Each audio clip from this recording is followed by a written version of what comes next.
to take questions than to not get through it all, okay? Because we've obviously had 4 chapters. A lot of what we talk about on the review is going to seem like chapter 4 stuff because it was introduced in chapter 1. Because if you remember, chapter 1 really went over everything and went over the whole book in brief, and then we added more information. So some of this stuff, you're going to be like, we just went over that, Mr. Poole, but we didn't really just go over it, okay? So, yes? Hey. Yes? I'm reinstalling that smart notebook. You know what? I can't talk right now. I'll have to call you back. Okay. It's the worst feeling. They're just like, I'll call you back. You never know when they're going to call. Well, and you probably won't.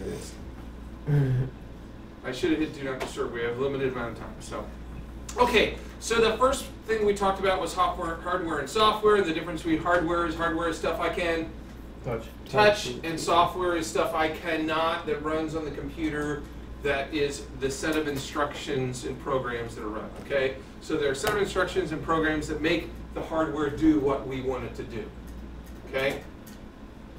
Software uses hardware and vice versa. Software does everything in bits and bytes. Does everybody remember what a byte is? Mm-hmm. So way back in computer 1, it's how many bits? 8. It's 8 bits, I don't okay? think we learned that. You didn't? You should have. That. I know that's in the book.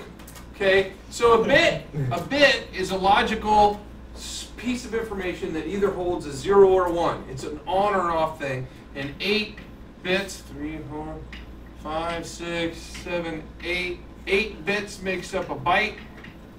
Okay? So when we say it's got a kilobyte, it means it's got 1,000 sets of 8 bits. And I'm just telling you this so you understand that it's a lot of zeros and ones. So when I've got 4 gigabits of memory, there's a lot of zeros and ones in that amount of information. Okay, and a giga is a billion. Okay, that's definitely going to be on the test. You need to understand that kilo is 1,000, mega is 1,000,000, giga is 1 billion, tera is a trillion. Okay. Okay, so that's the basics of that. When we talk about those hardware devices, we've got input and output devices guaranteed to be on the test. One of the 2 most common input or output devices. Select all that apply. Input, our mouse and keyboard. The mouse goes into the what colored plug? If it's PS2? Green. The keyboard goes into purple. I can't believe anybody missed that on the test yesterday. How hard was that question? Somebody missed it. There was a picture right next to the purple plug of a keyboard. Missed it. That was on the test yesterday. Yeah, it's an easy. It's not on yours. We're changing the test for you. You've got the harder test. Well, we might as well. Okay, put so something we've like got that input and output devices. You guys definitely need to know that right from chapter 1. Okay, so our PC is composed of input and output hardware. We've got a PC case. We talked about the motherboard and the CPU extensively now from chapter 4. The follow-on stuff after this will include these other parts of the computer, storage devices, memory, other things that are plugged inside. So we've got those things, and they've all got to have, and we also have interface cards, and we have an electrical system, which we already covered in chapter 3, which will be the subject of tomorrow's review, and our computer, okay?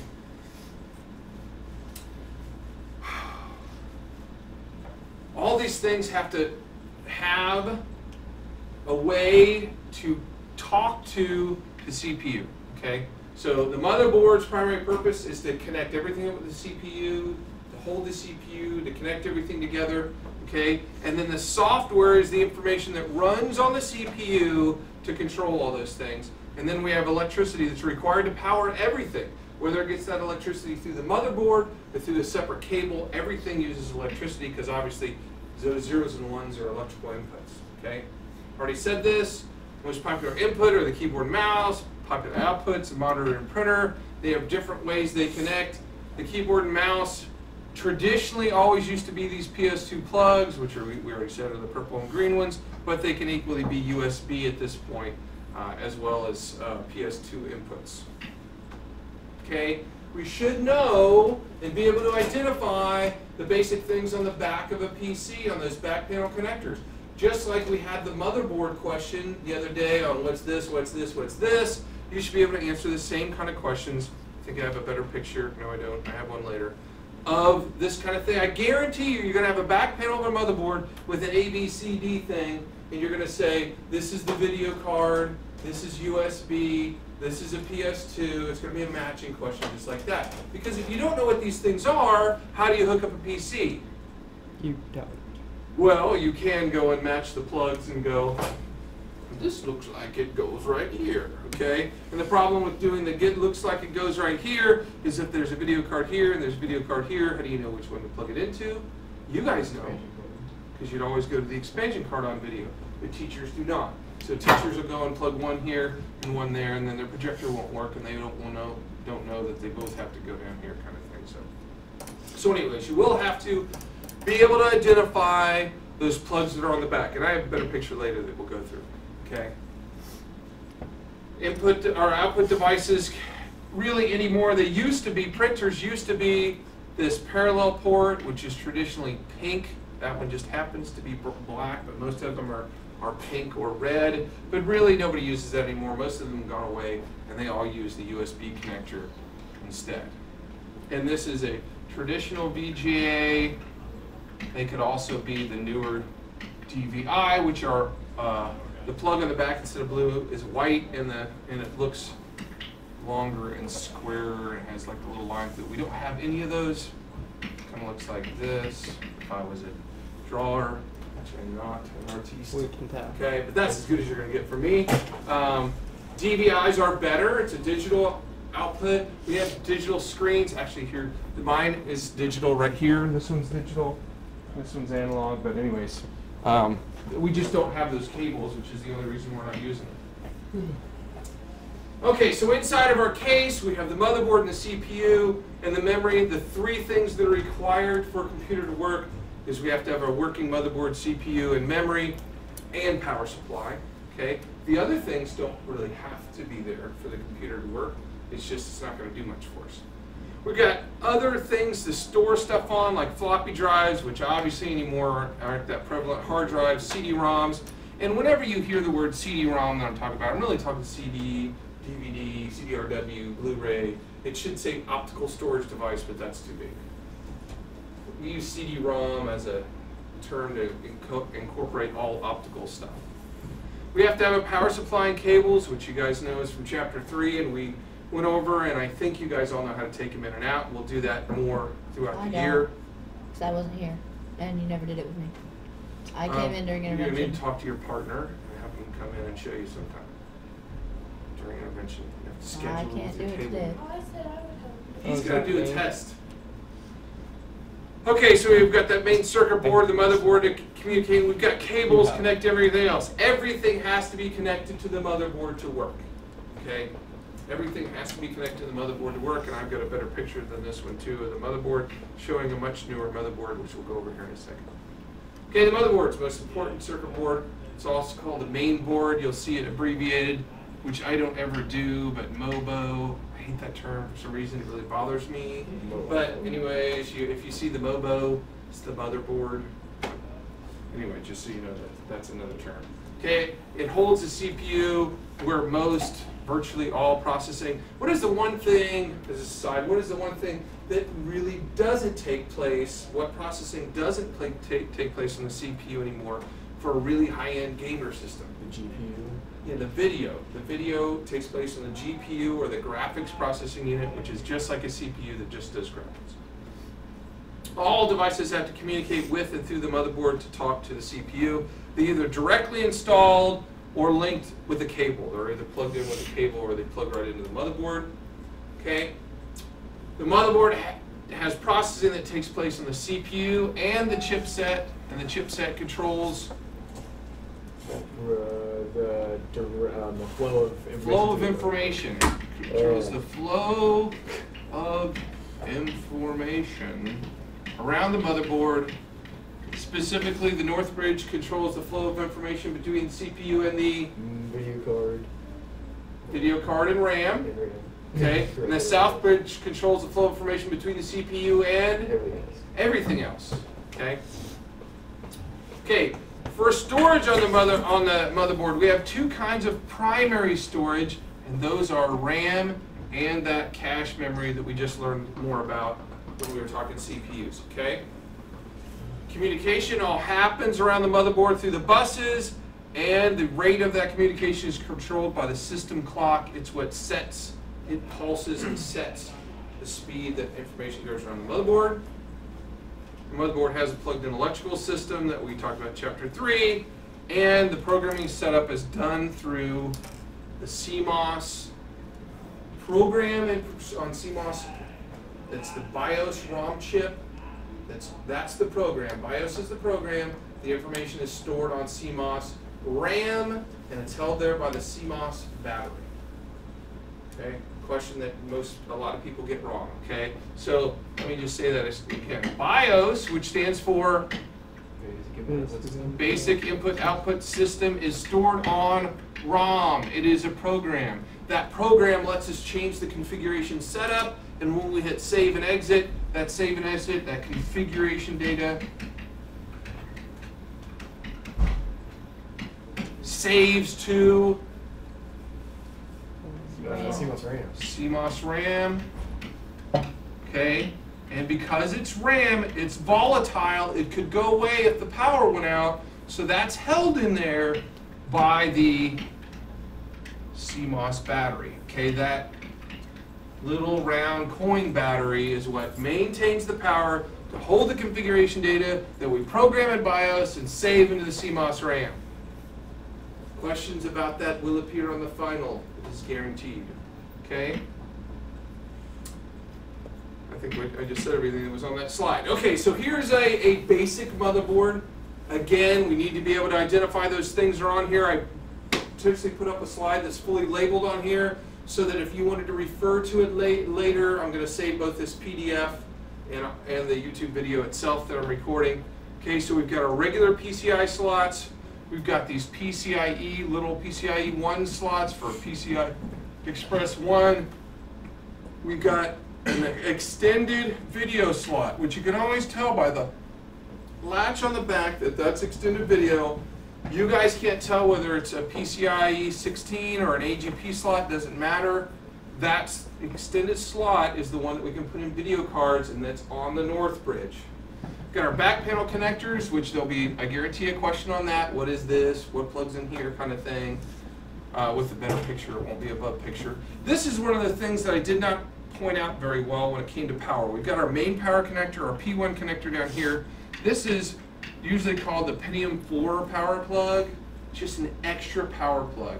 That if we plug in this one and we forget this one, the motherboard will not boot. And this, it's called the Pentium 4 power plug because CPUs, when we got to Pentium 4s, started requiring more power. Really doesn't mean the CPU has to be a Pentium 4. It means after Pentium 4s. And on AMD motherboards, this can be a 8-pin plug too. It doesn't necessarily look the same. There's like an adapter to go from this. It's still a 12 volt, by the way, because everything other than this and the floppy is 12 volts, right? So it's still a 12 volt connector, but it's just really, and that's why it's always next to the CPU, it's to provide the CPU the extra power that they need because there are higher power drains than they used to be. And we've got the IDE or PATA, it stands for parallel ATA versus the serial ATA connectors down here. And you can see there's 6, they're different colored, probably because this is faster than these 4. I've got my IDE here, I've got a smaller one for the floppy drive right down here, and I've got my P1 connector and of course my memory slots. I've got 2 heat sinks on this motherboard. If I was to guess, and I was an intelligent guesser, what would be under that one? North Bridge. The North Bridge. Why would that be the North Bridge? Because North Bridge does more processing. What? Because North Bridge does more processing. Okay, and because this one is Bigger. bigger, okay? Yeah. I would assume that if there's 2 heat sinks on the motherboard, the bigger one's under the North Bridge, the smaller one's under the South Bridge, okay? So if you were asked that question, and I had different, an A and a B, the North Bridge is under, the bigger one when you look at them. Any questions so far? No one's taking notes. These are all in my notes, Mr. Poole. I already have this. Okay. As long as they're already in your notes. Well, I should say there are no males taking notes because all the females in the room are taking notes, but none of the males are. And I'm not saying that as a sexist thing, it's just a fact. Okay. So as I look at the back of these, I should be able to identify which one of these is a keyboard, which one of these is a keyboard, which one of these is a mouse plug. Which one of those is it? Okay. And if I don't know by now, on the picture that I gave you on the Chapter 4 test, there was even a little picture of a mouse and a little picture of a keyboard. Look at my pictures. Why are you looking at me? Wasn't in this class, so. Okay. This is what I was talking about, how it's usually red, pink, I don't know which color. My wife says I'm colorblind anyway, so one of those two colors is the parallel port that printers used to plug into. Really, they're all USB anymore because USB is way faster, and I've got a better picture of these. Let me just go to the next picture because it's a better picture. Okay, this is a normal back panel connector anymore. Okay, this is a nice back panel connector. We've got normal PS2 ports. What does it mean if I've got one that's green and purple? It does either. It does either, but you only get one. A lot of new motherboards, they're like, you know, they might have something PS2, but most people have USB stuff. And really, most people have PS2 keyboards still, and most people have USB mice. Okay? So sometimes on newer ones, you'll see a green and purple one. Okay? Serial ports still happen because you can still use those to connect into other stuff. There are some older hardware devices and network controllers and stuff that you have to have a serial cable, so you still might see those. This 1394 port is also called a FireWire port, and it's usually used to hook up to cameras, whether they're video or regular cameras, and that was a big way that in particular Sony cameras used to plug into everything. FireWire used to be 50 times faster than USB. So if you were transferring from video camera, you wanted to have a FireWire. It's not anymore. It's slower now. So really most people just use USB, especially FireWire and USB 2.0 are virtually the same size, speed. But now we've got USB 3.0, which is even faster than 2.0. So, but that's what a 1394 is. It's a FireWire port. You can have serial ATA ports, just like the one inside the motherboard. And that's so if you've got to hook up an external hard drive, you can hook up external hard drives to USB, but serial ATA is faster. So it's a way that you can hook up an external hard drive to your computer and back up your stuff. Okay, RJ45 ports are also what kind of ports? What do they use? What? Ethernet. Ethernet, okay. I could say Ethernet. I could say Cat5 because that's kind of cable. I could say NIC for network interface card. There are lots of ways to say network connectors. Okay, but those all are really saying the same thing. This one happens to have two network connectors in the back. That's not what I wanted to do.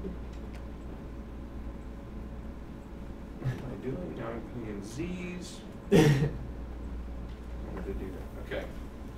And then we've got some USB ports on this one. This only has 4 on the back. That's kind of really small by today's standards.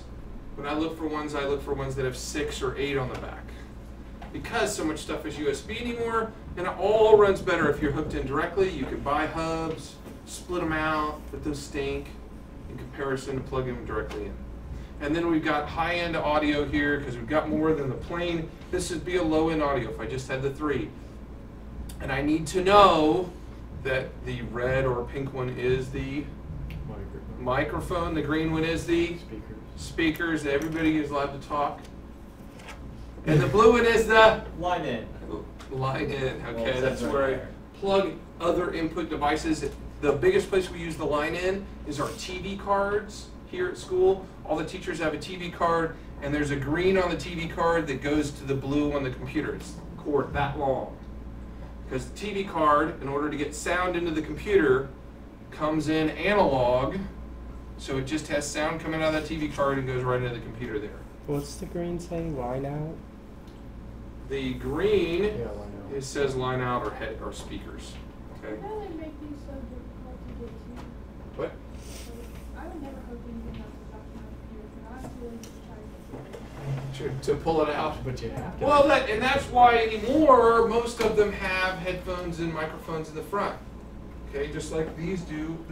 they're equally hard to get to because Dell really designed this one poorly because it doesn't go straight in, it's up at a wonky angle. The reason they made it that angle, so that you could close this back up and still have it plugged in and have the stuff hanging out down here, but it's still kind of crappy. I'd rather It have it. takes me 10 minutes just to get USB plugged into those, so it's never fine. Yeah, it's really hard, and it's upside down too. It's not Yeah. normal. It's They made it so upside down. No, I And hate it those is designed that way. cases, Okay, yeah. and this one in particular has a Wi-Fi antenna down here too. That has this desktop obviously, or this motherboard has an internal Wi-Fi antenna. I think I have. No, that's the only picture. Okay. So, any questions on this? I think most of you guys by now should have this under control. And I'm not going to answer you on the SP diff ports because I don't know. Okay, so I've got a CPU and a chipset. The CPUs inside the computer performs the actual data processing. We know that there are two main manufacturers of CPUs. They are Intel and AMD are the two main manufacturers. The chipset we just already talked about controls that information as it flows around the motherboard. And we know what the north and the south bridge control. On top of the CPU, we have to have it some sort of a large heat sink and fan because that CPU creates so much heat. And I know that we've talked about this before, but CPUs automatically regulate themselves on how fast they are. So if you chintz out on the CPU fan, you are making a really nice computer, theoretically, could run way slower. Okay? So if you're trying to build a gamer system and you use a stock fan, that could be a mistake. Now on a server, I use the stock fans because they're really not doing a lot of processing. They're doing more fetching. They fetch data and give it to you, fetch data and give it to you, but they're not really crunching numbers on a server the way a gaming system could.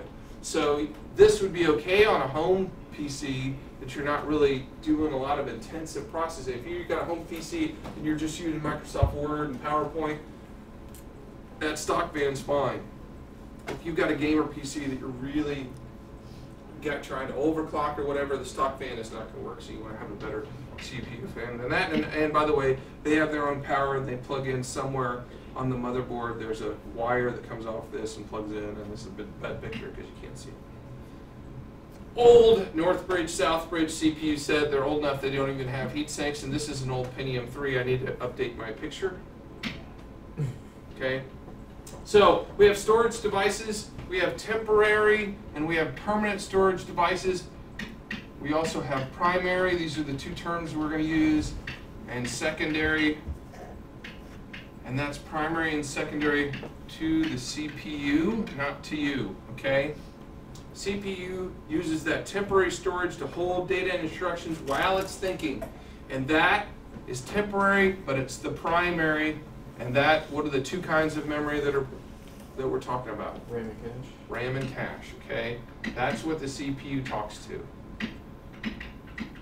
It's primary to the CPU, but it's all temporary, okay? If they're not being used, when data instructions are not being used, they'll be put in permanent storage. They'll copy them off to the hard drive. But when it's being used, it has to be in RAM or cache in order to be effectively used, okay? So this is kind of the way, this is not my drawing obviously, when the CPU is doing stuff, it's doing everything with memory, primary storage, temporary storage, and when it's not using it, kind of archives it and pulls it back out. So think of this as your permanent storage stuff back here, but when it's working, it has to be in memory with it. So primary storage is RAM or cache, but it's temporary, it's lost. It's what I use the word volatile, okay? If I spelled it right. Is it volatile or volatile? I think it's volatile. Volatile, I think so too. I think that looks wrong.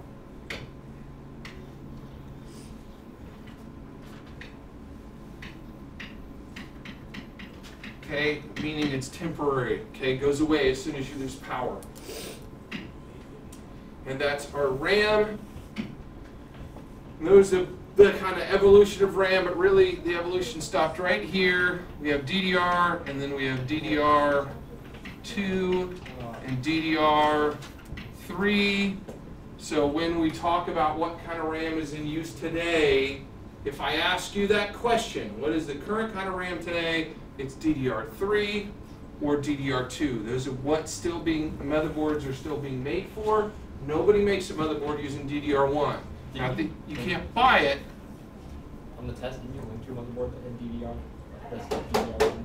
It was old and no one made it anymore. Well, yeah, but still. I mean, that's like a novelty. What chapter are we in? Right now, we're still in chapter 1. Chapter 1 and chapter 4 are the biggest two chapters.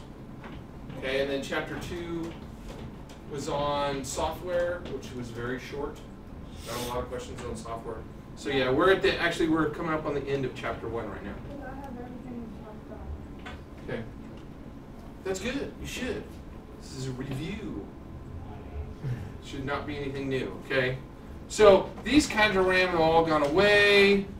Now they came out with DDR, which stands for double data rate, because it was double the data rate of DIMMs, okay, of this SD-RAM, the original SD-RAM. It was double the speed of that. This went 133, and this went, the first DDR went 266, and then it's gone way up from there. Now, no, it goes up to 2100, so it's way faster. So that's the kind of memory. And when I look at it, by the way, if you don't remember, DDR only has one little notch in it. That's how you can tell it's DDR. Everything else has two. This has two, there's one there, this has two, one there, and one there. DDR only has one notch, and the difference between DDR, DDR2, and DDR3 is this notch moves over here and it moves over there. But it's still only one notch. What am I doing on time? Pretty good.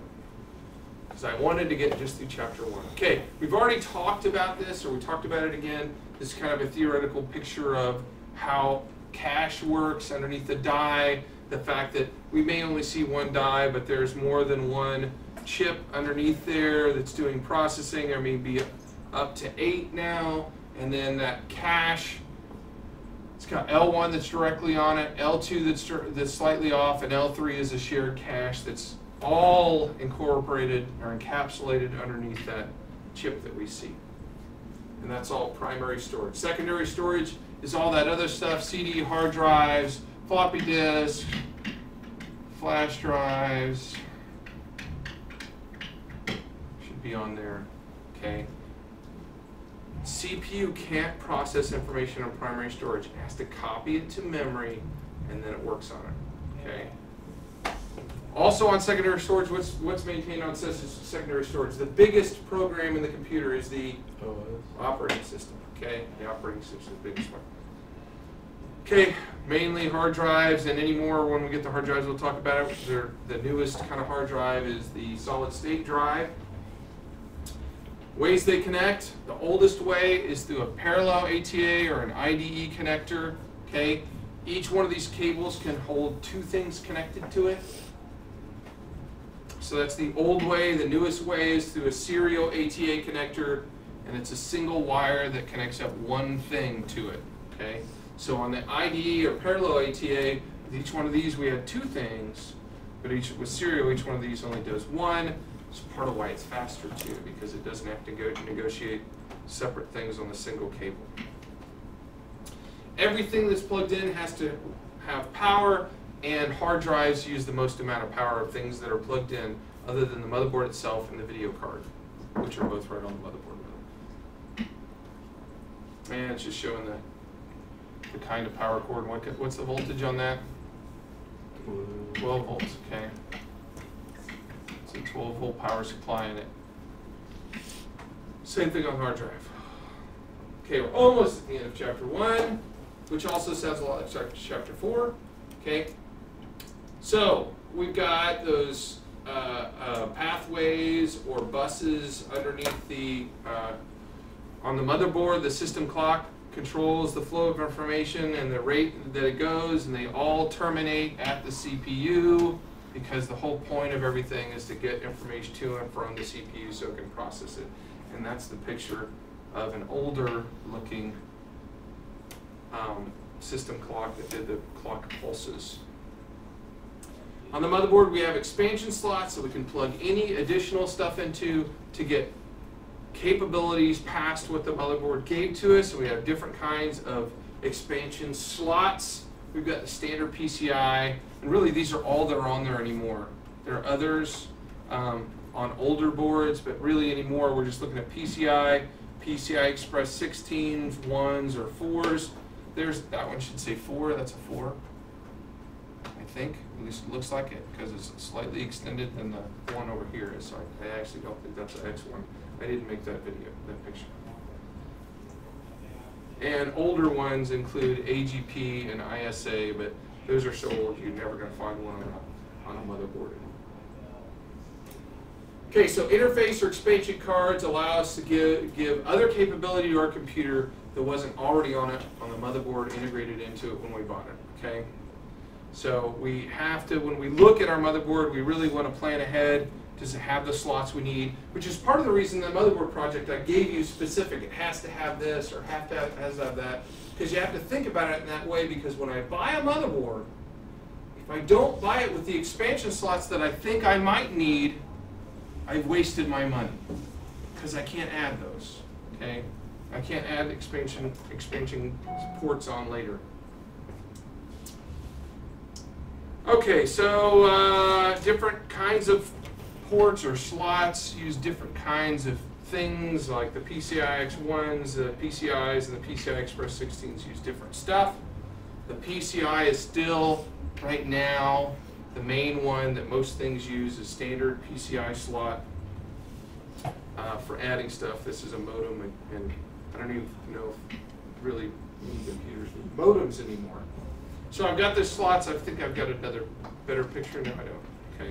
Got these different kind of slots, and you should be able to look at them and identify what's what by now after doing the motherboard projects and all the presentations. It's just a picture of an expansion video card, a really crummy one. New ones are way better than that, and that's not even a PCI Express 16.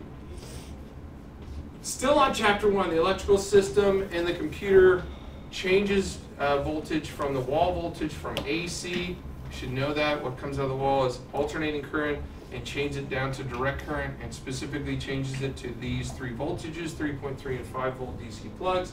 And this I have in a big black box. We need to make sure we remember that number, that temperatures above 185 degrees cause components to fail, which is why we need good cooling inside our PC. Questions? You guys are all going to ace this. By the way, you guys did way better than the second block. How much better? A lot better. Mr. Poole, what are the... I think your average was about their best. Wow. So Our average had to be at least an A because all of us got A's. they really rushed themselves. And people got finished, and they're like, I didn't know what that was. I said, what did you look it up on the internet? I said it was open internet. It said it right on the board. I didn't read it. The exam's open the internet? Yeah. Alright. Mr. But you're Poole, not gonna have enough time, it's 67 questions. What? You're not going to have time to look at everything up. 67 questions. Well, not Mr. everything. Poole. I mean, But some stuff. I mean, that's the point. You should know some of this stuff in your head. Once you know in your head, you answer, you move on, and then you come back to look up those ones you don't know. Yes. the 12 goes to everything, but what's the 3.3 and 5 go to? 3.3 goes to the Motherboard. motherboard. 5 goes to Floppy disk. floppy drive, Floppy drive. and 12 goes to everything else.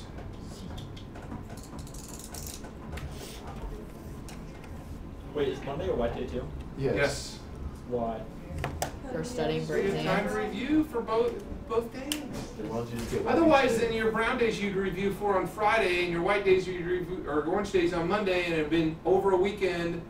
And Yeah, you, I don't remember. I like it's better. Is there- here. I like doing it Our like last day this. of school's I Friday. think- Because you're Yeah. gonna have But it Friday's not the exam day. over your Why? Yeah, it is. It is? today's. Yeah, Oh. for some classes, not for every class. Oh, yeah. So I think my brown 4 or orange 4 is Friday. 2 and 4 Friday, I think. 1 and 3. It goes 1 and 3, 1 and 3, 2 and 4, 2 Yeah. and 4. So my second block class will take it on Friday. You guys will not. We will take it on Tuesday. Yes. Wednesday. No, Wednesday. No, it's just block.